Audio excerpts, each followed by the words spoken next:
10 Σεπτεμβρίου του 1919, η συνθήκη του Αγίου Γερμανού μεταξύ της νεοσυσταθήσας δημοκρατίας της Αυστρίας και των νικητριών δυνάμεων του Πρώτου Παγκοσμίου Πολέμου. Η συνθήκη αυτή υπογράφηκε στην επωνομαζόμενη αίθουσα της Λίθινης Εποχής στο κάστρο του Αγίου Γερμανού που βρίσκεται 20 χιλιόμετρα έξω από το Παρίσι.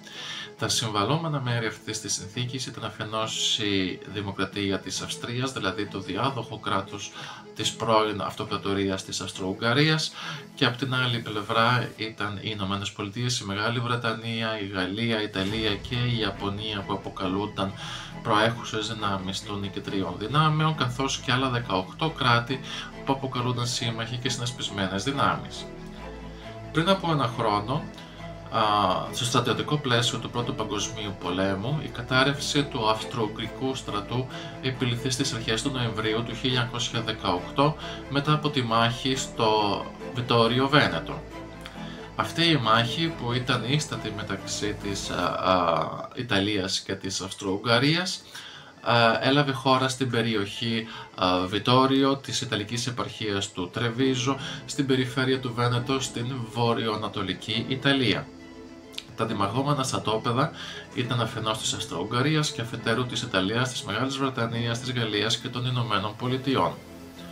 Οι συνολικές απώλειες των αντιμαχομένων, δηλαδή οι νεκροί, τραυματίες και οι αιχμάλωτοι, ανήλθαν στους 528.000 άνδρες για την Αυστρο-Ουγγαρία και μόλις κάτι της λιγότερο από 41.000 άνδρες για τους συμμάχους. Ενώ η μάχη στο Βιτόριο Βένετο ήταν ήδη σε εξέλιξη,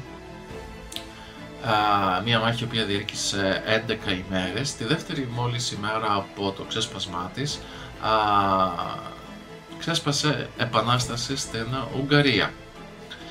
Αυτή έμεινε στην ιστορία ως επανάσταση του Άστερη, αλλιώς επανάσταση των Χρυσανθέμων. Επικεφαλής της ήταν ο σοσιαλδημοκράτης κόμις Μιχάλη Καρόλη. Η επανάσταση αυτή ήταν το αποκορύφωμα μια σειράς αντιμοναρχικών εξεγέρσεων που είχαν λάβει χώρα στην Ουγγαρία κατά τη διάρκεια όλου του Πρώτου Παγκοσμίου Πολέμου. Έτσι, σχεδόν 20 ημέρες μετά από το ξέσπασμά της, στις 16 Νοεμβρίου του 1918, ανακηρύχθηκε η ίδρυση της πρώτης Ουγγρικής Λαϊκής Δημοκρατίας, με την οποία ουσιαστικά η Ουγγαρία αποσχίστηκε από την Αυστρία. Όσον αφορά την Αυστρία, και ενώ η μάχη του Βιτόριο Βένετο ήταν ήδη στην τέταρτη μέρα της διεξαγωγής της, ο επίσης σοσιαλδημοκράτης Καρλ Ρένερ εξελέγει καγκελάριος της Γερμανοαυστρίας στις 30 Οκτωβρίου του 1918. Ο Ρένερ ήταν υπέρμαχος της πολιτικής και της οικονομικής ένωσης της Γερμανίας με την Αυστρία, μία ένωση που έγινε γνωστή ως Άνσλους, υπό το πρίσμα όμως του μαρξιστικού θεωρητικού ρεύματος που επικρατούσε τότε στην Αυστρία, γνωστού ως Αυστρομαρξισμού. Έτσι συγκροτήθηκε η πρώτη δημοκρατία της Γερμανοαυστρίας με πρώτο καγκελάριο τον Ρένερ. Τις ίδιες ακριβώς ημέρες οι Πολωνοί, οι Τσέχοι, οι Σλοβάκοι, οι Σλοβαίνοι, οι Κροάτες και οι Τυρολέζοι ανακήρυξαν την απόσχησή τους από την Αυστρο-Ουγγαρία. Έτσι ιδρύθηκε αντίστοιχα η δεύτερη Πολωνική Δημοκρατία και η πρώτη Δημοκρατία της Τσεχοσλοβακίας, ενώ οι Σέρβοι, οι Κροάτες και οι Σλοβαίνοι ίδρυσαν το ομώνυμό τους βασίλειο. Όσον αφορά το τριεθνές, τα σύγχρονα κράτη μεταξύ της Αυστρίας, της Σλοβενίας και της Ιταλίας, εκεί υφίστατο το υπερχελιετές δουκάτου της Καρινθίας. Το Νοέμβριο του 1918 λοιπόν, οι Ιουγκοσλαβικές στρατιωτικές δυνάμεις εισέβαλαν στην Καρινθία και ακολούθησαν βίαιες συγκρούσεις. Τέλος, όσον αφορά τις επαρχίες του Νότιου, του Ιρόλο και του Τρεντίνο, αυτές καταλήφθηκαν από τον Ιταλικό στρατό και έως σήμερα παραμένουν αυτόνομες στο πλαίσιο βέβαια της Ιταλικής επικράτειας. Στις 3 Νοεμβρίου του 1918, δηλαδή μία ημέρα μετά από τη μάχη του Βιτόριο Βένετο, υπογράφηκε στη Βίλα Τζόστι, λίγο έξω από την Πάδοβα, η ανακοχή των εχθροπραξιών μεταξύ των συμμάχων και της Αυστρο-Ουγγαρίας. Τους συμμάχους εκπροσώπησε η Ιταλία και σύμφωνα με αυτή, που έμεινε στην ιστορία ως η ανακοχή της Βίλας Τζούστη ή αλλιώς η ανακοχή της Πάδοβα, αποτέλεσε την de facto λήξη του πολέμου μεταξύ της Αντάντ και της Αυστρο-Ουγγαρίας. Μία εβδομάδα αργότερα, ο αυτοκράτορας Κάρολος ο Πρώτος της Αυστρίας δήλωσε επισήμως την παραίτησή του από κάθε συμμετοχή του στη διοίκηση του κράτους. Ακολούθως, τον Φεβρουάριο του 1919, η Αυστριακή Συνταγματική Συνέλευση εξέλεξε και πάλι τον Ρένερ καγκελάριο της Γερμανοαυστρίας. Τότε θεσπίστηκε και ο λεγόμενος νόμος των Αψβούργων, σύμφωνα με τον οποίο καταργήθηκε και τυπικά κάθε δικαίωμα του αυτοκρατορικού οίκου των Αψβούργων Λορένης επί των πολιτικών και των πολιτιακών θεσμών της Αυστρίας. 3 μήνες αργότερα, τον Μάιο του 1919, ο Ρένερ μετέβη στον Άγιο Γερμανό ως επικεφαλής της Αυστριακής Αντιπροσωπείας για να λάβει μέρος στις συζητήσεις για το μέλλον της πρώην αυτοκρατορίας της Αυστρο-Ουγγαρίας. Αυτός όμως και την προσωπία του δεν έγινε δεκτός από τους συμμάχους, πρωτοστατώντας αυτήν την στάση ο Γάλλος πρωθυπουργός Ζορζ Κλεμανσό. Η βασική αιτία για τη στάση αυτή των συμμάχων ήταν η προσπάθεια του Ρένερ για την πολιτική και οικονομική ένωση της Γερμανίας με την Αυστρία, μια προοπτική που απέρριπταν δίχως δεύτερη σκέψη οι αντιπρόσωποι της Αντάντ. Τελικά, μετά από ασφικτικές πιέσεις των συμμάχων προς τον Ρένερ, ο τελευταίος αναγκάστηκε να αποδεχθεί τους όρους της συμφωνίας, οπότε και η συμφωνία αυτή υπογράφηκε στις 10 Σεπτεμβρίου του 1919. Σύμφωνα λοιπόν με τη συνθήκη του Αγίου Γερμανού, η Αυστρία, όπως και όλες οι υπόλοιπες κεντρικές δυνάμεις, αποδέχθηκαν την ευθύνη για την έναρξη του Πρώτου Παγκοσμίου Πολέμου. Ωστόσο, το γεγονός που πυροδότησε αυτή την παγκόσμια σύραξη ήταν η δολοφονία του Αρχιοδούκα της Αυστρίας από Σέρβους εθνικιστές, ένα συμβάν που μέχρι σήμερα κάποιοι το χαρακτηρίζουν ως την αιτία του πολέμου, ενώ κάποιοι άλλοι ως την αφορμή για το ξέσπασμα του Μεγάλου Πολέμου. Η σπουδαιότερη πολιτιακή μεταβολή που συμφωνήθηκε στον Άγιο Γερμανό ήταν η διάλυση της Αυστρο-Ουγγαρίας, η οποία είχε ιδρυθεί πριν από 52 χρόνια, το 1867. Συνάμα καταλήθηκε και ο θεσμός του αυτοκράτορα της Αυστρίας που είχε θεσπιστεί πριν από 115 χρόνια, το 1804. Επίσης, στη συνθήκη του Αγίου Γερμανού απαγορεύτηκε ρητός η πολιτική και η οικονομική ένωση της Αυστρίας με τη Γερμανία, το λεγόμενο Άνσουλος, καθώς και η χρήση τόσο του ονόματος όσο και της ουσίας του ονόματος Γερμανό-Αυστρία που είχε καθιερώσει ο Ρένερ. Έτσι λοιπόν, συγκροτήθηκε το εθνικό κράτος της Δημοκρατίας της Αυστρίας, που εδαφικά ήταν κατακαιρματισμένο συγκριτικά με την προπολεμική επικράτεια της αυτοκρατορίας. Πιο συγκεκριμένα, στα ανατολικά η Αυστρία έχανε τη Βουκοβίνα και το Τσέρνοβιτς που παραχωρούνταν πλέον στη Ρουμανία. Στα νοτιοανατολικά η Αυστρία παραχωρούσε στη Σερβία τις κατοικούμενες από Σλοβαίνους περιοχές της Νότιας Στηρίας, ένα τμήμα της Καρινθίας, τη Δαλματία, τη Βοσνία και την Ερζεγοβίνη.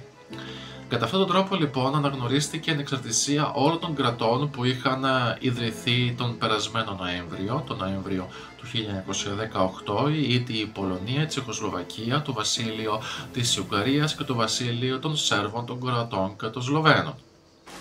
Όσον αφορά την Καρινθία, που το μεγαλύτερο τμήμα της παραχωρήθηκε στην Ιουγκοσλαβία, αποφασίστηκε πως κατόπιν δημοψηφίσματος ο λαός της θα αποφάσιζε για το μέλλον της.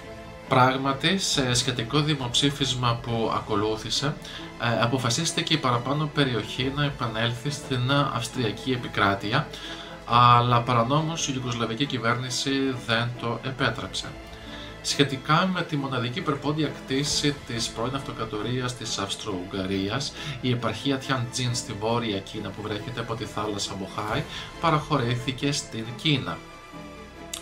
Όσον αφορά τις μειονότητες που θα διαβιούσαν στο νέο Αυστριακό κράτος, η κυβέρνηση της Αυστρίας θα είχε την υποχρέωση να τις προστατεύει, καθώς η κοινωνία των εθνών, ο πρόδρομος οργανισμός των Ηνωμένων Εθνών, θα είχε την εποπτεία για την τήρηση αυτών των διατάξεων. Τέλος, Οι σύμμαχοι επέβαλαν υπέρογκα χρηματικά ποσά πολεμικών αποζημιώσεων στην αποδυναμωμένη Αυστρία, η οποία ποτέ όμως δεν μπόρεσε να τα αποπληρώσει. Ανταυτού ουσιαστικά λαιλατήθηκε η πανίσχυρη προπολεμικά Αυστρο-Ουγγρική τράπεζα στο πλαίσιο της εκαθάρισής της από την Αντάντ. Όσον αφορά τα κράτη που δημιουργήθηκαν τον Νοέμβριο του 1918 και που αναγνωρίστηκαν με τη συνθήκη του Αγίου Γερμανού, τα περισσότερα πέρασαν μακρές περιόδους αστάθειας. Το Νοέμβριο του 1918 λοιπόν, που ιδρύθηκε η πρώτη Ουγγρική Λαϊκή Δημοκρατία, αυτή διαλύθηκε μετά από 5 μήνες τον Μάρτιο του 1919. Οι επιπτώσεις αυτής της κάκιστης διακυβέρνησης ήταν ολέθριες για την Ουγγαρία, αφού κατά το χρονικό αυτό διάστημα η χώρα απόλυσε το 75% των εδαφών της και μάλιστα χωρίς ένοπλη αντίσταση. Από την πτώση της πρώτης Ουγγρικής Λαϊκής Δημοκρατίας, το διάδοχο πολιτικό καθεστώς ήταν η επίσης βραχύβια Ουγγρική Σοβιετική Δημοκρατία. Μετά από σχεδόν 5 μήνες διακυβέρνησης, την 1η Αυγούστου του 1919, η Ουγγρική Σοβιετική Δημοκρατία κατέρρευσε. Ακολούθως τα ενία της χώρας ανέλαβαν οι φανατικοί αντικομμουνιστές και αντισημίτες, οι οποίοι εγκαθίδρυσαν την λεγόμενη Ουγγρική Δημοκρατία. Αυτοί παρέμεναν στην εξουσία για 7 μήνες έως τον Φεβρουάριο του 1920. Τότε συγκροτήθηκε το Βασίλειο της Ουγγαρίας, το οποίο εφίστατο έως και το τέλος του Δευτέρου Παγκοσμίου Πολέμου. Επικεφαλής του Ουγγρικού κράτους ήταν ο ναύαρχος και φανατικός αντικομμουνιστής Μίκλος Χόρθι, ο οποίος εκτελούσε χρέη αντιβασιλέα. Το παράδοξο ήταν ότι η Ουγγαρία, αν και ήταν βασίλειο, ποτέ δεν απέκτησε βασιλέα, ο οποίος τυπικά ήταν ο έκτοτος Κάρολος της Αυστρίας, ο οποίος πολλές φορές προσπάθησε να ανέλθει στον θρόνο, αλλά δεν τα κατάφερε. Σχετικά με την Πολωνία, η δεύτερη πολωνική δημοκρατία που είχε ιδρυθεί το 1918, καταλήθηκε με την ταυτόχρονη εισβολή των ναζιστικών και των σοβιετικών στρατευμάτων το 1939, που αποτέλεσε και την αιτία του ξεσπάσματος του Δευτέρου Παγκοσμίου Πολέμου. Όσον αφορά την πρώτη δημοκρατία της Τσεχοσλοβακίας, η κυβέρνηση της προέβη σε μαζικές σφαγές των Γερμανών και των γερμανόφωνων πληθυσμών της επικράτειάς της τα επόμενα χρόνια, γεγονότα που οδήγησαν στην αναζωπήρωση του γερμανικού εθνικισμού. Έτσι, αφού στη Γερμανία το χιτλερικό καθεστώς είχε εδραιωθεί, η πρώτη δημοκρατία της Τσεχοσλοβακίας διαλύθηκε με τη Συμφωνία του Μονάχου το 1938. Διάδοχο καθεστώς υπήρξε η δεύτερη δημοκρατία της Τσεχοσλοβακίας, η οποία είχε μόλις 5 μήνες ζωής και τα εδαφικά της όρια ήταν πολύ μικρότερα από τα προηγούμενα. Τελικά, το Μάρτιο του 1939 η Τσεχοσλοβακία υποτάχθηκε στην χιτλερική Γερμανία. Τέλος, όσον αφορά το βασίλειο των Σέρβων, Κροατών και Σλοβαίνων, αυτό μετονομάστηκε σε βασίλειο της Ιουγκοσλαβίας το 1929. Η Ιουγκοσλαβία άλλωστε σημαίνει η γη των Νότιων Σλάβων. Αυτό καταλήθηκε και διαμελίστηκε τον Απρίλιο του 1941 από τις δυνάμεις του άξονα στο πλαίσιο του Δευτέρου Παγκοσμίου Πολέμου. Επιστρέφοντας στη συνθήκη του Αγίου Γερμανού, στις αρχές του επόμενου καλοκαιριού μετά από την σύναψή του, δηλαδή τον Ιούνιο του 1920, υπογράφηκε η συνθήκη του Τριανών, με την οποία ρυθμίστηκε το καθεστώς του έτερου πυλώνα της πρώην αυτοκρατορίας της Αυστρο-Ουγγαρίας, της Ουγγαρίας δηλαδή, οπότε κατέθηκε οριστικό τέλος στην αυτοκρατορία των Αψβούργων. Λίγο αργότερα η Ιταλία και η Τσεχοσλοβακία υπέγραψαν μια διμερή συμφωνία με την οποία θα επόπτευαν ενδελεχώς τη μη εφαρμογή του Άνσλους, διότι θεωρούσαν ότι αυτές ήταν οι αμεσότερα ενδιαφερόμενες χώρες από όλα τα υπόλοιπα κράτη που συμμετείχαν στις συνθήκες του Αγίου Γερμανού και του Τριανών. Η ιδιαίτερη αναφορά θα πρέπει να γίνει στον σοσιαλδημοκράτη Ρένερ, που ηγήθηκε του νέου κρατικού σχηματισμού της Αυστρίας. Ο Ρένερ παρέμεινε καγκελάριος έως το 1920. Ακολούθως τα χρόνια που ο ναζισμός ανερχόταν στη Γερμανία, ο Ρένερ χρημάτισε πρόεδρος του Εθνικού Συμβουλίου της Αυστρίας, δηλαδή κατά τα έτη 1931 έως 1933. Το 1938 το πραγματοποιήθηκε το Άνσλους υπό το καθεστώς όμως του εθνικοσοσιαλισμού και όχι της σοσιαλδημοκρατίας. Ο Ρένερ παραδόξως το υποστήριξε.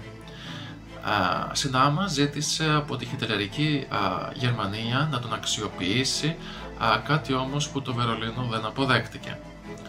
Κατά τη διάρκεια του Δευτέρου Παγκοσμίου Πολέμου, ο Ρένερ απομακρύνθηκε από την πολιτική σκηνή της Αυστρίας. Όταν το ανατολικό μέτωπο κατέρευσε και τα σοβιετικά στρατεύματα εισήλθαν στην Αυστρία, ο Στάλιν ανέθεσε στον Ρένερ τη συγκρότηση μιας προσωρινής αυστριακής κυβέρνησης. Πράγματι, ο Ρένερ παρέμεινε καγκελάριος έως το τέλος του 1945, αλλά η κομμουνιστική του κυβέρνηση δεν αναγνωρίστηκε από τους δυτικούς συμμάχους, θεωρούμενοι ως μαριονέτα του Στάλιν. Μετά τη λήξη του Δευτέρου Παγκοσμίου Πολέμου, ο Ρένερ εκλέχθηκε πρόεδρος της Αυστρίας και παρέμεινε σε αυτό το αξίωμα έως το 1950, οπότε και πέθανε. Επιγραμματικά, οι συνέπειες της συνθήκης του Αγίου Γερμανού ήταν καταστροφικές για την Αυστρία και έμεσα έδωσαν την αφορμή για την αναζωπήρωση του εθνικοσοσιαλισμού στην κεντρική Ευρώπη, όπως άλλωστε συνέβη και με όλες τις συνθήκες που τερμάτισαν τον Πρώτο Παγκόσμιο Πόλεμο, οδηγώντας ουσιαστικά στο ξέσπασμα του Δεύτερου Παγκοσμίου Πολέμου. Η πρώην αυτοκρατορική Αυστρία μετατράπηκε σε ένα μικρό κράτος που δεν είχε πρόσβαση στη θάλασσα, με έντονα δημογραφικά προβλήματα και με οξύτατα οικονομικά προβλήματα. Η τεράστια μείωση του πληθυσμού, της επικράτειας και των πόρων της Νέας Αυστρίας προκάλεσε τον όλεθρο στην οικονομία. Μάλιστα, για ένα μακρύ χρονικό διάστημα τέθηκε υπό αμφισβήτηση η ύπαρξη της ίδιας της χώρας.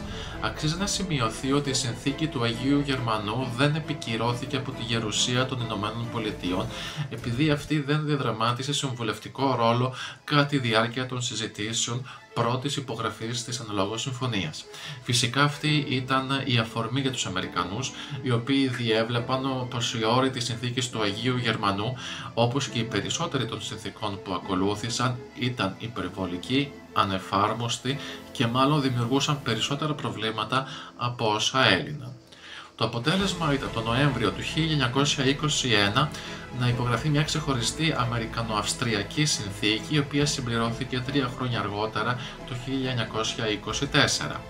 Σύμφωνα με αυτές τις συμφωνίες, η Ουάσιγκτον αποδέσμευσε τις υποχρεώσεις της Αυστρίας από την εποπτεία της κοινωνίας των εθνών, μείωσε το χρηματικό ποσό των πολεμικών αποζημιώσεων και έθεσε νέους όρους ευνοϊκότερους για την αποπληρωμή των χρεών της αυστριακής κυβέρνησης.